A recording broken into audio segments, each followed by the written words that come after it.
I'm Bill Slavin. I'm the creator of Mordecai Crow, Blood and Fire.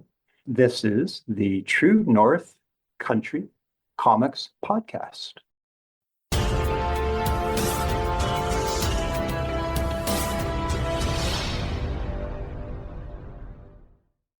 Welcome to the True North Country Comics Podcast, dedicated to promote Canadian comic book and graphic novel creators and supporters. I'm John Swinimer. On this episode, I chat with Bill Slavin about his latest graphic novel, Mordecai Crow, Blood and Fire, from Renegade Arts Entertainment. Please like and subscribe to this website by hitting the subscribe button, so you'll be notified about new podcast interviews and article posts. This podcast is available wherever podcasts are enjoyed. Please like, follow, and subscribe.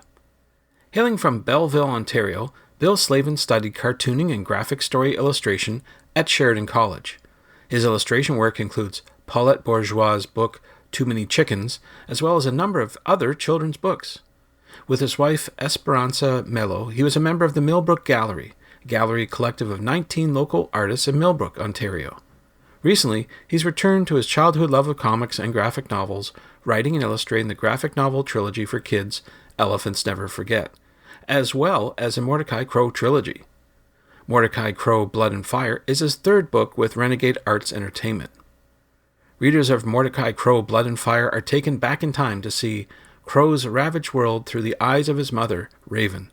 Snatching up the threads from the first two books, Raven's story weaves a tale of blood and fire that leads to an action-packed climax played out on the embattled ramparts of Ironcast, throne of the merciless ruler of the Luddites, Lord Pike. Why has the crazed bandit chieftain Zaya delivered Crow into the hands of the Luddites? Will stalwart Pod, with the help of Baker's dozen crew of misfits, succeed in finding his friend once again?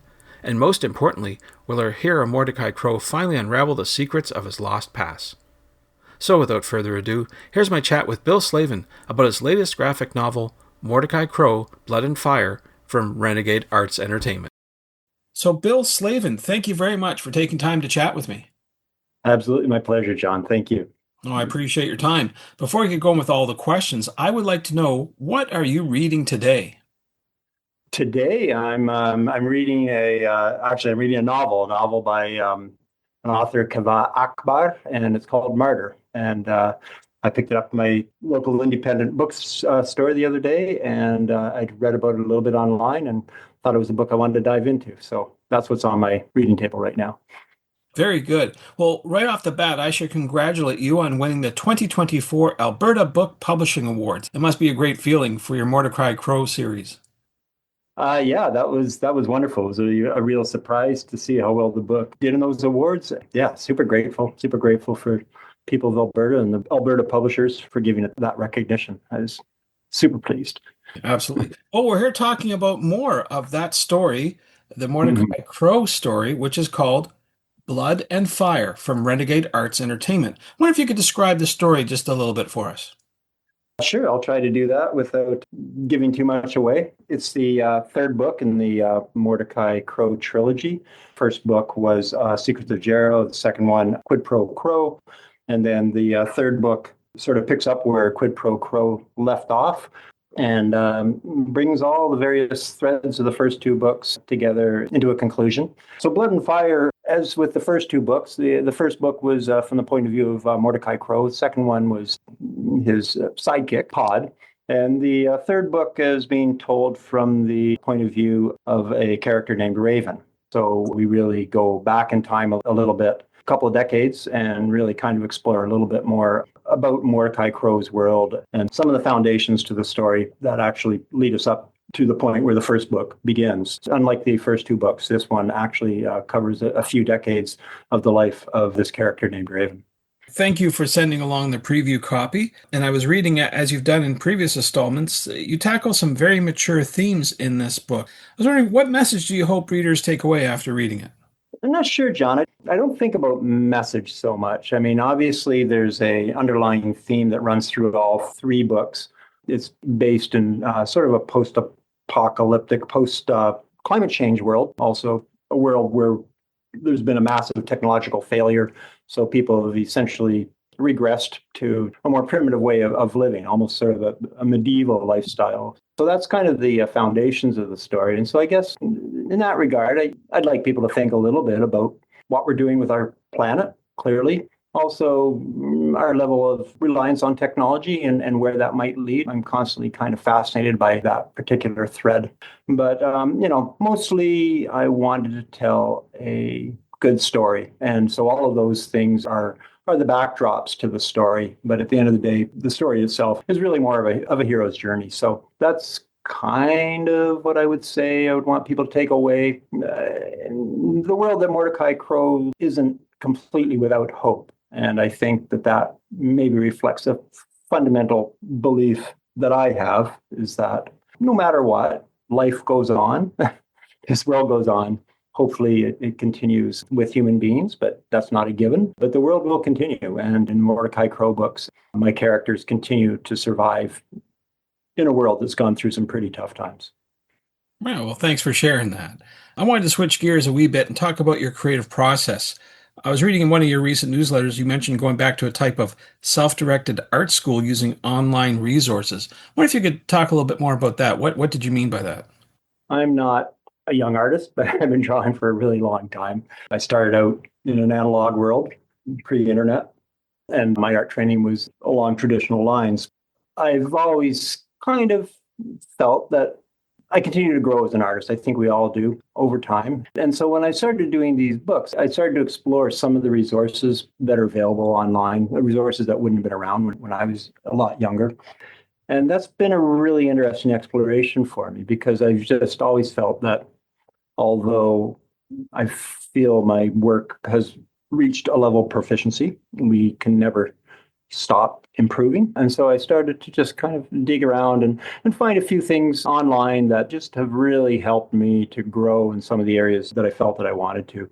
Just found some fantastic online videos, of course, on drawing the human figure and proportion, and just spent a lot of time exploring the head itself and the planes of the head and how that all comes together. And furthermore, just because I'm working a lot more digitally, just seeing what other people are doing in terms of digital inking, digital coloring, and the resources are endless. It's terrific. Like whatever you want to find out about, you can just kind of Google it, and there's all kinds of great resources online, as we all know. Do you ever think you might do your own sort of tutorial video and put that on YouTube?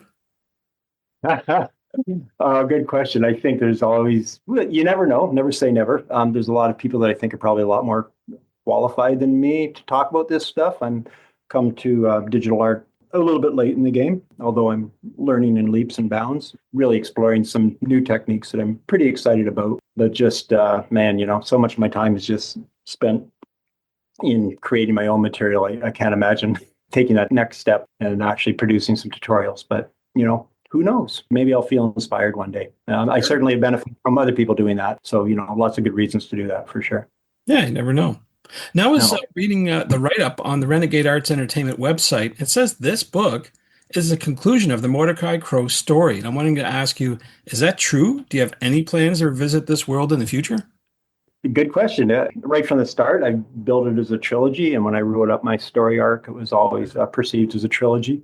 Friends of mine have joked that if there'll be a fourth book in the trilogy, I don't think so. It's a trilogy. But there's some characters I like a lot, and I may return to them.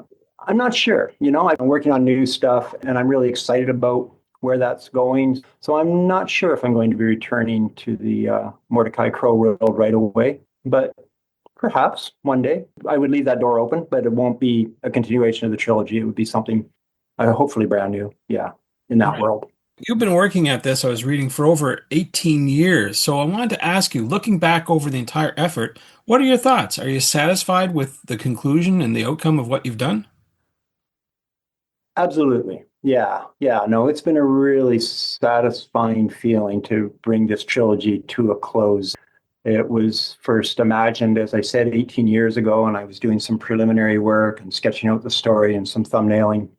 And then I got busy with some other projects, produced another trilogy of comics for kids called Elephants Never Forget, and then came back to this, probably 6 or 7 years ago. Yeah, it's really nice to bring it home. I've lived with these characters for a really long time, and I've really enjoyed the process. And I'm happy to have the 3 books out. I think the 3 of them together make a very nice package, nice, tidy package. I like to tie up loose ends. I always have. Sure. I want to ask you, as a creator, what methods or steps are you taking to promote the book? I was just talking with my publisher about that today, and just, selling comic books, as anybody who's in the industry already knew, and I've found out it's obviously it's an interesting gig. I'm mostly doing some social, trying to keep active on Facebook and Instagram, just posting art that's coming together. I'm doing some local stuff. I live near the city of Peterborough and did a release at Take Cover Books in Peterborough the other day, our indie bookstore there, who are just great. And kind of putting some feelers out locally to some of the libraries and stuff. I'm not sure how much further afield I'll go. I know there's all kinds of stuff that could be done and should be done in terms of Comic-Cons and everything else, but I'm a little bit insular and happier doing whatever I can, and quite happy to do whatever I can from home. And that's probably going to be my focus for the most part in terms of the promotion of the books. Yeah, I saw even on your blog that there's a trailer for the book too, and that's kind of unique. Yeah, that was fun. I pulled that together. I've seen some trailers for comic books, so not totally unique. I just like the idea of it. I've been really enjoying just messing around with the technology and seeing what you can do these days. My whole move into doing a lot more digital art has also made me think what else I can do digitally. And putting the trailer together, yeah, that was a lot of fun. I really actually enjoy doing that stuff. I've been doing that with a few other little movies and stuff as well. Of course, working digitally, every line can be recorded. So I've been putting a few sort of process videos together, but nothing all that didactic. It's really more just recording my penciling and inking and putting that into a little 1-minute video. And that's fun. I love that sort of thing. I see a lot of other artists doing that too. And I just love seeing their work emerge that way in those short little videos that people put together. Now, you've hinted about this, about upcoming projects. Is there anything that you can talk about that's coming out down the road? In broad terms, nothing has. I'm really well along on a new book. I just finished doing pretty comprehensive pencil roughs up to about 170 pages now. And it's how would I describe it? It's kind of I don't know. Like all my books, it doesn't fall into any obvious genre, but I would say it has some sort of slightly steampunky elements, time travel. But again, what it's really dealing with is my fascination with technology, its impact, interrelation with our own humanity. So this one's going to be about AI and sentient robots. And if you follow my work on Instagram or Facebook, then you'll see little hints here and there about kind of where it's all going. But I haven't given away too much yet. Ah, okay. Now, speaking of social media, where can people go online to find out more about your current and your future projects? All right. Facebook, for sure. And Instagram, too. I'm like Bill Slavin 6 on Instagram. Didn't come up with anything clever as far as a handle there. So Facebook, Instagram. I still occasionally contribute to my blog at billslavin.com. And I'm not quite as religious as I was on that, especially with the conclusion of the Mordecai Crow trilogy. But I'm still updating on occasion when I feel like I have something to say. So, and if you go there, you can for sure get into a lot of the backstory of the creation of these books, because there's a lot of material there talking about the Mordecai Crow trilogy.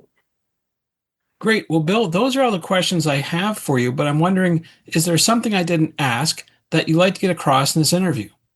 I can't think of anything off the top of my head other than that I really do hope to be having a new book out in a few years, so keep your eyes open for that. I think it'll be surprising to see where it ends up going, because the Mordecai Crow books were sort of a transition from analog to digital art. I've really taken this new book into a whole different place, I think. So keep an eye open for that. And yeah, obviously, if you're down at your indie bookstore, it's the Mordecai Crow trilogy. Please ask for it. Tell them to bring it in. Tell them it's a great story.